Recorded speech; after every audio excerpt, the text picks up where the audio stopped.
जय भीम सगळ्यांना. नमो बुद्धाय. Good morning सकाळच्या. तर मी छोटासा ब्लॉग बनवते. तर मी निघाली आता कामाला आणि खूप वेळ होतो आहे. मला ब्लॉग बनवायला वेळ भेटत नाही. सॉरी फ्रेंड्स, मला समजून घ्या जरा. मुलं जातात कॉलेजला दोन्ही पण, मी कामाला जाते, त्याच्यामुळं वेळ भेटत नाही. मला समजून घ्या जरा. आणि मी इकडं तिकडे फिरायला जात नाही, काय नाही. मला सुट्टी नसती, नेहमीच मला काम असतं. Friend sorry. घरातलं काम करता करताच वैताग येतो. सकाळचं संध्याकाळचं सगळं काय करून ते कामाला जायला लागतं. एक दिवस सुट्टी नसते.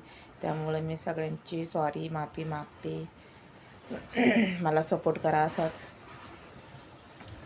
तर माझं चाललं होतं 1-2 दिवस सुट्ट्या काढायच्या. तर सुट्टी मी मागणार आहे आमच्या मॅडमला. त्यांनी सुट्टी दिली तर खूप चांगलं झालं. चला, एक छोटासा ब्लॉग मी इथेच थांबवते.